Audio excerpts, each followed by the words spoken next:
안녕하세요. 저는 30대 후반에 아주 잘생기지는 않았지만 그렇다고 못생기지도 않은 보통 정도 인물의 남자입니다. 제가 아주 잘생기지는 않았어도 여자들에게는 꽤 인기가 많았습니다. 그 이유는 제가 말을 잘하고 유머 감각이 뛰어나거든요. 3년 전 저는 결혼을 했고 결혼하자마자 아내가 임신을 해서 아들을 낳았는데 출산을 한 뒤로 몸이 안 좋아지기 시작했습니다. 연애 시절 때부터 몸이 약했지만 출산을 하고 난 뒤 자꾸 몸이 아프다고 하였고 어느 날부터는 먹은 음식들을 토하기도 하더군요. 병원에 가서 정밀 검사를 다 해봤지만 아내가 아픈 원인을 발견할 수 없었습니다. 그러니 이상하게 몸이 자꾸 아프다 보니 한 달이면 20일 정도 병원 신세를 지고 있어요. 제 아내는 외동딸인데 장모님이 금이야 오기야 하면서 키웠다고 하셨어요. 장모님은 15년 전 장인어른이 바람을 피우는 바람에 이혼을 했다고 하셨습니다. 장모님께서는 현재 50대 초반이지만 처녀 때 모델 활동도 하셨고 미인 대회도 나가셨기 때문에 50대 초반이지만 30대 후반처럼 보이는 굉장한 미인이세요. 제 아내도 우리 장모님 닮아서 상당한 미인이지만 장모님보다는 조금 떨어집니다. 저는 처갓집에 남자가 없으니 처가살이를 하고 있습니다. 처갓집은 할아버지 때부터 돈이 많이 있는 땅부자였는데 옛날에 시골 땅에 다 해봤자 금액이 얼마나 되겠습니까? 지금은 도시 개발로 인해 땅값이 폭등을 하여 상당한 재력을 가지고 계십니다. 장모님은 자기 부모님에게 유산으로 많은 땅을 받았다고 하시더라고요. 그러니 장모님이 알부자이신 셈이죠. 저도 꼼짝없이 장모님 말씀을 네네 하며 잘 따를 수밖에 없었어요. 아내는 병원에 입원을 자주 하다 보니 늘 장모님과 우리 아들, 저 이렇게 세 사람이 함께 살아가고 있습니다. 장모님은 늘 남자가 그리워서인지 저와 같이 술을 마실 때는 저에게 노골적으로 남자하고 자본 적이 오래되었다고 하시며 남자가 그립다고 자주 말씀을 하십니다. 저는 그럴 때 장모님에게 장모님, 그러면 남자친구 한 명 사귀시면 되잖아요. 하고 말씀드리면 남자들은 다 도둑놈이야. 나를 사랑하는 것이 아니라 내가 가지고 있는 재산을 보고 달려드는 거라고. 남자친구는 절대 안 사귈 거야. 하며 장모님은 말씀하시더라고요. 그렇다고 노골적으로 남자가 필요하다고 말씀하신 장모님의 그 강력한 욕구를 제가 채워드릴 수는 없잖아요. 저도 가끔 남자인지라 50대 초반의 장모님이 샤워하고 나온 매력적인 모습을 보게 되면 저도 모르게 잠깐 딴 생각을 여러 번 하기도 했었어요. 장모님은 성격이 워낙 털털하셔서 사위가 남자인데도 제 앞에서 아무 꺼리낌 없이 옷도 훌러덩 벗고 갈아입으시곤 하는데 그럴 때는 장모님 보기가 참 민망하고 눈을 어디에 둬야 할지 모르겠더라고요. 저는 그래서 장모님에게 장모님, 요즘 남자 역할하는 좋은 물건 같은 게 많이 나와 있어요. 부끄러우시면 저하고 같이 가시든지 아니면 제가 봐서 좋은 걸로 사다 드릴까요? 하고 말씀을 드리니 장모님은 저에게 김서방, 그런 망측한 말은 좀 그만해. 아무리 내가 남자를 그리워하고 애가 타지만 그래도 장모한테 그런 걸 사준다고 대놓고 말하는 사이가 어디 있나. 그런 해괴망측한 거 사줄 생각 하지 말고 저번에 남자친구 사귀라고 했지? 이 나이에 어디 가서 만나기도 좀 그렇고. 김서방 주변에 잘생기고 젊은 사람 있으면 한 명 소개시켜줘봐 하시더라고요. 저번에는 싫다고 하시더니 은근 남자친구를 사귀고 싶으시긴 하는 것 같았어요. 장모님은 저를 의지하고 있는 것이 제 눈에 훤히 보였습니다. 그렇게 장모님께 어떻게 해야 남자에 대한 그리움을 풀어드릴 수 있을까 하는 생각을 매일매일 하고 있던 어느 날 아내는 당신 요즘 엄마하고 너무 가까운 거 아니야? 둘이 매번 무슨 이야기를 하길래 한 번씩 엿들어보면 남자가 어쩌고 저쩌고 그립네, 소개해주라 하는 말을 자주 주고받는 건데 하며 질투 어린 말을 하더군요. 사실 제 아내는 원래 질투가 좀 심해요. 외동딸이라 그런지 자기가 갖고 싶은 것은 반드시 가져야 하는 그런 사람이었어요. 그런데 요즘 들어서 몸이 아프고 병원에 있다 보니 그 질투심이 더 심해진 것 같았습니다. 자기가 병원에 혼자 입원해 있으면 집에서 저와 장모님이 단둘이 술을 마시게 되면 무슨 일을 저지르지 않을까 하며 혼자 온갖 상상을 다 하는 것 같았어요. 솔직히 아내가 그렇게 말할 법도 한 것이 장모님은 늘 저를 볼 때마다 남자가 그립다고 하시고 은근 저를 바라보는 눈빛이 딸이 있든지 말든지 이상한 눈빛을 보내실 때가 많아요. 아무리 그렇다 해도 장모하고 사위인데요. 제가 장모님하고 그런 일을 벌이겠습니까? 어느 날 그날도 아내가 아파서 또 병원 신세를 지게 되었을 때 입원 수속을 밟고 입원실에 누워있는 아내를 보고 집에 와서 쉬고 있었을 때 장모님은 술 한잔 하자고 말씀을 하셨어요. 예전에는 술 한잔 하자고 할 때면 흔쾌히 알겠다고 하며 술을 마시고 별다른 이상한 기운을 느끼지 않았는데 요 근래 장모님의 부담스러운 눈빛 때문인지 술 마시길 꺼려했지만 그날은 왠지 안 마시면 큰 사단이 일어날 것만 같아서 알겠다고 말씀드렸습니다. 술상 세팅을 하고 있던 그때 안방에서 장모님이 나오셨는데 장모님께서 입고 나오신 옷이 너무 야시시하더라고요. 사위엔 저를 유혹하는 것인지 섹시하기도 하고 아무튼 분위기가 이상 야릇했어요. 장모님과 저는 술을 한 잔, 두 잔 마시기 시작했고 장모님은 술을 마시다가 다리가 저리다면서 저에게 다리 마사지를 해달라고 하시는 겁니다.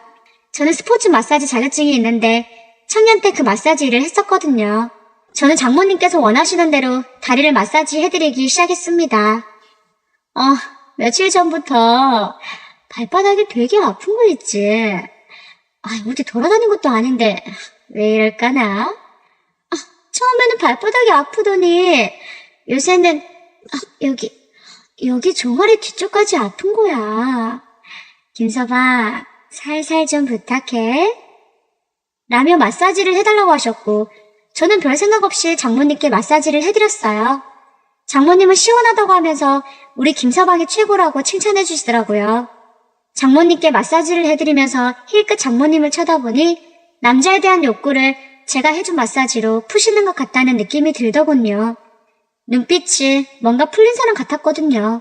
마사지를 열심히 해드리고 손을 떼려고 하는데 장모님께서는 갑자기 무릎도 아프니 무릎도 만져달라고 하셨고 무릎을 마사지한 지 1분도 채 되지 않았을 때 갑자기 제 손을 잡으시더니 마사지하는 사람이 왜 이렇게 눈치가 없을까?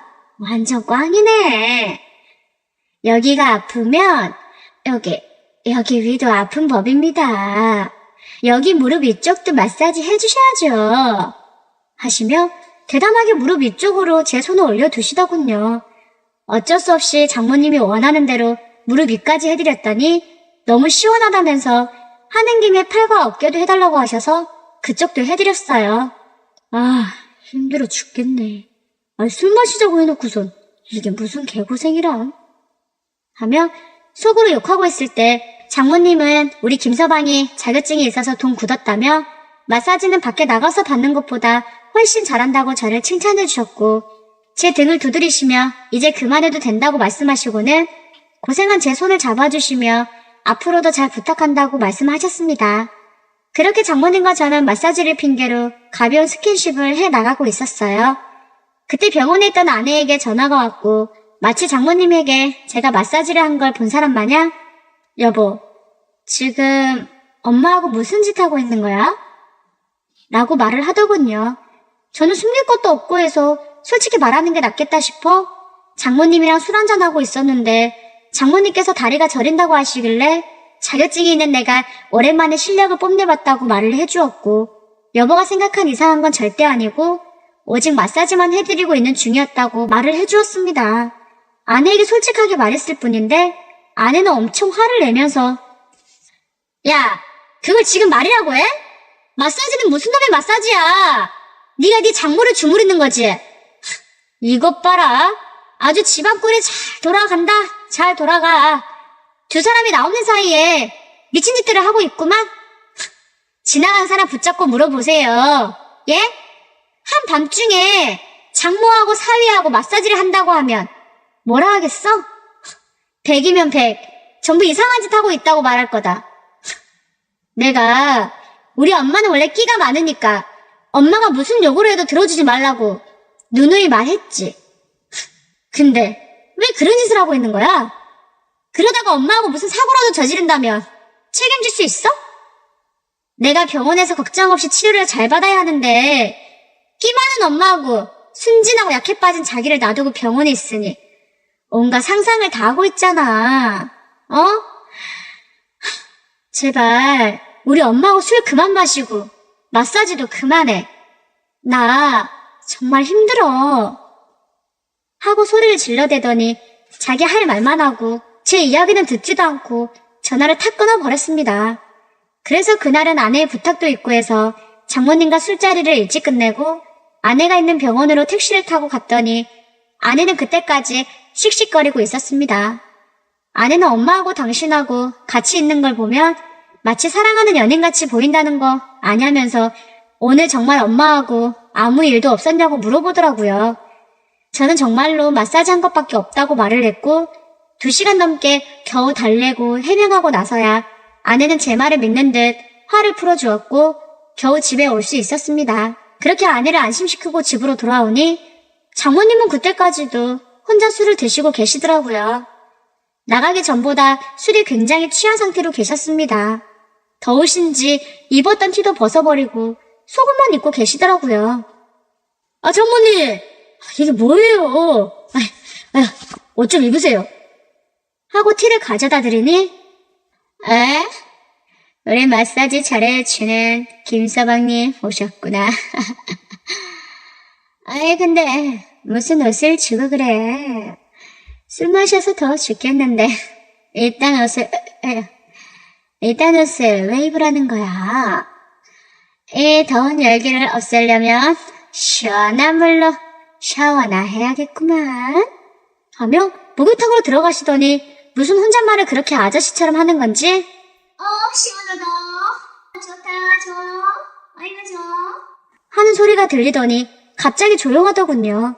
그렇게 1시간 반이 지나도록 목욕탕 안에서 나오시질 않았고 혹시 무슨 사고라도 생긴 건 줄 알고 노크를 해봤지만 목욕탕 안은 첨벙거리는 소리만 들릴 뿐 조용했습니다. 왠지 모를 불길한 예감에 목욕탕 문을 열어보았고 탕 안에 자고 계시는 장모님을 수건으로 부축하려고 하는 그때 현관문 도어락 누르는 소리와 함께 현관문이 열리면서 환자복을 입은 아내가 얼굴이 울그락불그락거리며 제가 있는 곳으로 걸어왔습니다.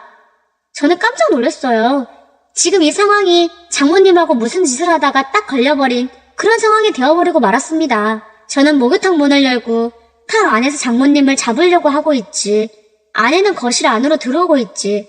말도 안 되는 엄청난 일이 벌어지고 말았습니다. 정말 기막힌 타이밍에 아내가 들어와 버린 것이지요.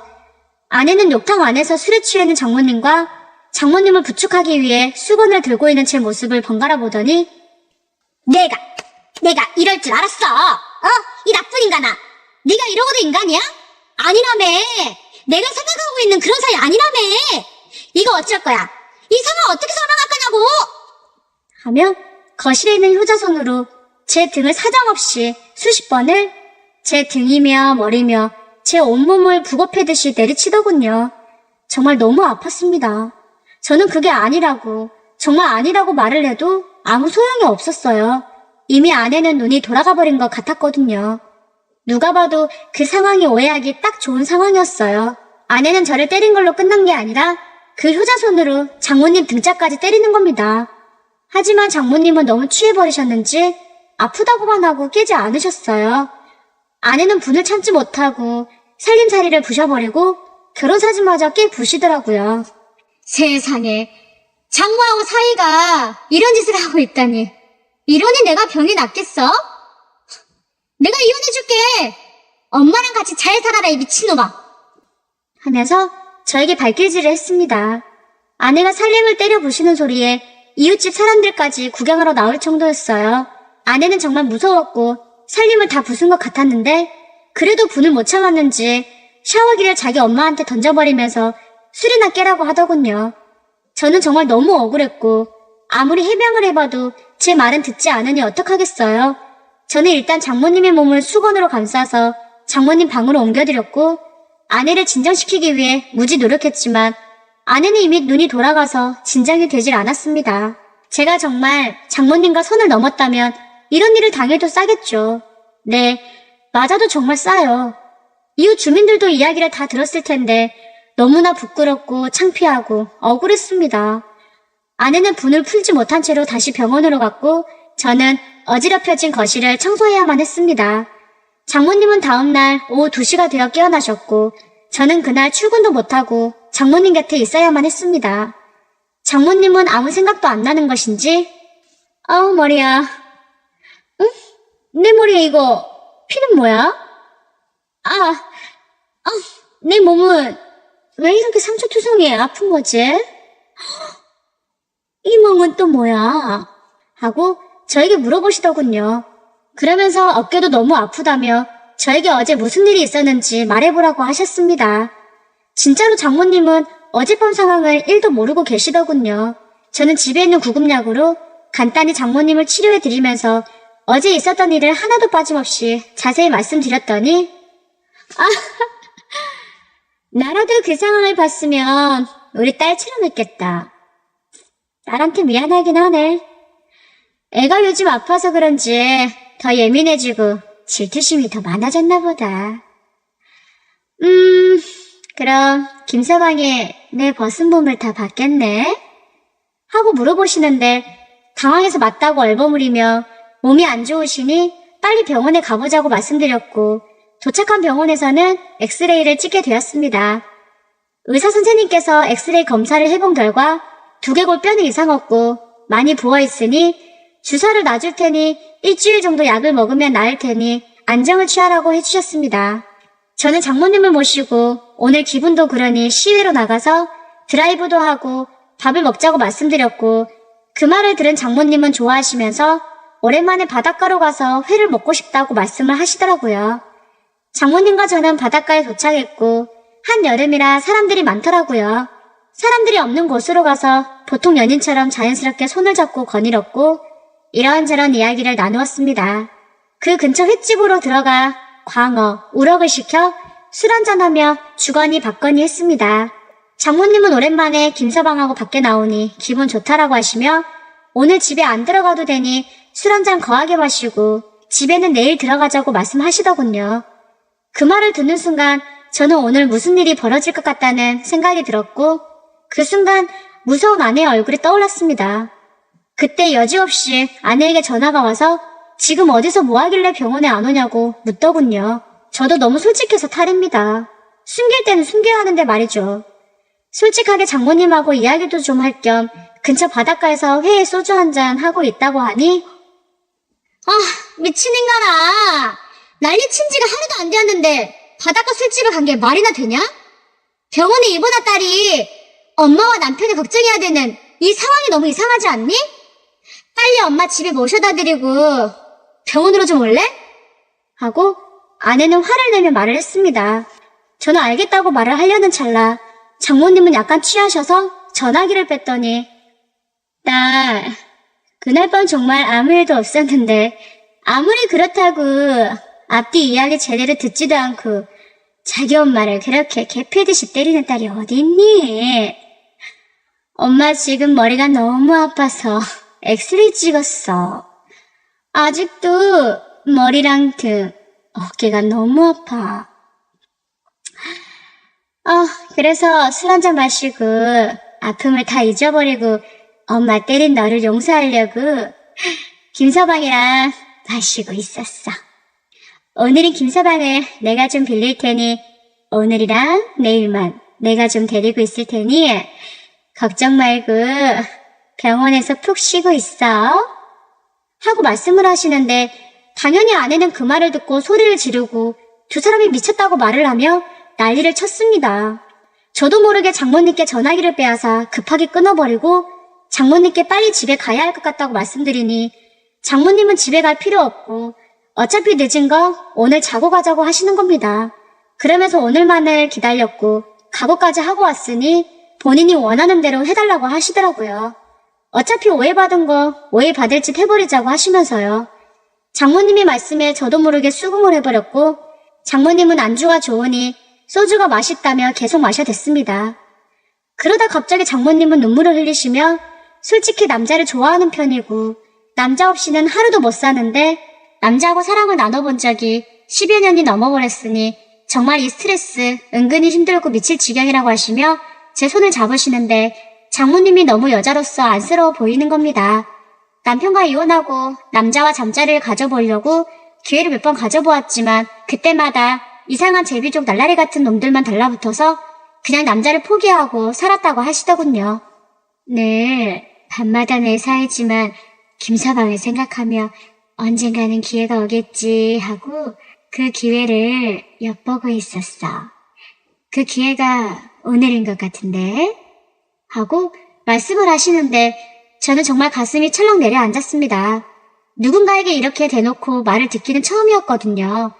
저는 아내가 생각났지만 술도 마셨겠다. 판단력이 흐려져서인지 죽은 사람 소원 들어준다는데 살아계신 우리 이쁜 장모님 소원 하나 못 드릴까요? 오늘 한번 기대하셔도 좋아요.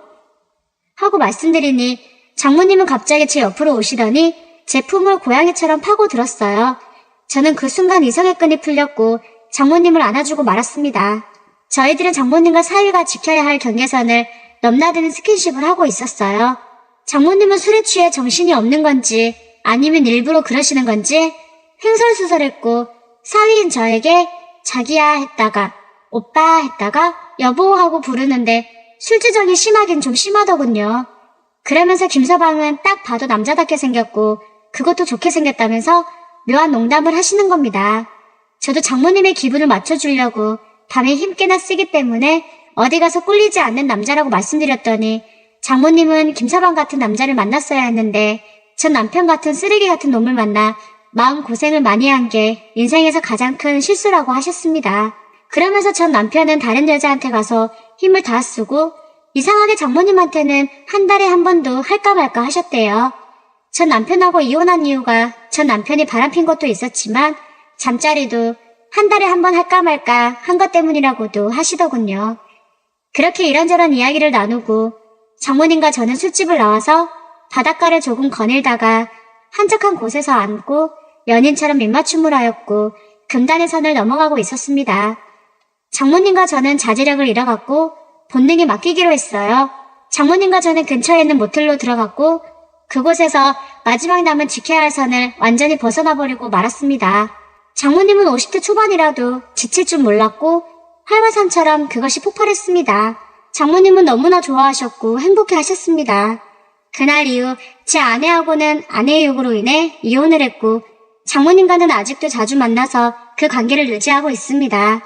저를 나쁜 놈이라고 욕하셔도 좋지만 이왕 오해받고 나서 선을 넘어버렸으니 될 대로 되라는 식으로 살아가고 있어요. 장모님을 책임질 생각으로 이렇게 사연을 보내게 되었으니 많은 격려 부탁드립니다. 제 사연을 들어주셔서 감사합니다.